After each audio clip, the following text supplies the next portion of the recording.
ಭೂಮಿಗೆ ಎನರ್ಜಿ ಯಾವುದು? ಸೂರ್ಯ. ನಮಗೆ ಎನರ್ಜಿ ಯಾರು? ದೇಹಕ್ಕೆ ಎನರ್ಜಿ ಆಹಾರ, ಜೀವಕ್ಕೆ ಎನರ್ಜಿ ರಾಮನಾಮ. ಜೀವಕ್ಕೆ ನಿಮ್ಮ ಗ್ಲೂಕೋಸ್ ವರ್ಕ್ ಆಗೋದಿಲ್ಲ, ದೇಹಕ್ಕೆ ವರ್ಕ್ ಆಗುತ್ತೆ. ಪ್ರೋಟೀನ್ ಪೌಡ್ರು ವರ್ಕ್ ಆಗುತ್ತೆ, ಒಳ್ಳೆ ಊಟ ವರ್ಕ್ ಆಗುತ್ತೆ, ಪ್ರಾಣಿ ಮೀನು ವರ್ಕ್ ಆಗ್ತದೆ ಈ ಬದಿ. ಆದರೆ ಜೀವಕ್ಕೆ ಯಾವ ಔಷಧಿ ಅಂತ ಅಲ್ವಾ? ಮೈಕ್ ರಿಪೇರಿ ಕಂಪ್ನಿಲಿ ಮಾಡಿಕೊಡ್ತಾರೆ, ಕರೆಂಟ್ ರಿಪೇರಿ ಮಾಡೋರು ಯಾರಿಲ್ಲಲ್ಲ. ಕರೆಂಟ್ ಸೃಷ್ಟಿ ಮಾಡಲಿಕ್ಕೆ ಇವತ್ತಿನ ತನಕ ಯಾವ ಸೈನ್ಸಿಗೂ ಆಗಿಲ್ಲ.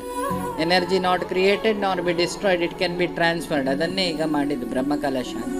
ಮೈಕು ಅನ್ನೋ ವಿಗ್ರಹಕ್ಕೆ ಪರಬ್ರಹ್ಮನ ಕರೆಂಟನ್ನು ಕಲಶದ ಮೂಲಕ ಮಂತ್ರಗಳ ಕೋಡ್ ವರ್ಡನ್ನು ಹಾಕಿ ಕನೆಕ್ಟ್ ಮಾಡಿಟ್ರು, ದರ್ಬೆ ಅನ್ನೋ ವೈರ್ನ ಮೂಲಕ. ಇದನ್ನು ಬ್ರಹ್ಮ ಕಲಶ ಅಂತ ಹೇಳ್ತಾರೆ. ಒಂದು ವಿಗ್ರಹಕ್ಕೆ ಷೋಡಶ ಕಲೆಗಳನ್ನು ಕೊಡುವುದಂತೆ. ಒಬ್ಬ ಮನುಷ್ಯ ಪೂರ್ಣ ಆಗೋದು ಯಾವಾಗ? 16 ವರ್ಷ ಆದಾಗ. ಅವ ದೊಡ್ಡವನಾದಂತ. ಈಗಿನ ಲೆಕ್ಕ 18, ಶಾಸ್ತ್ರದ ಲೆಕ್ಕ 16.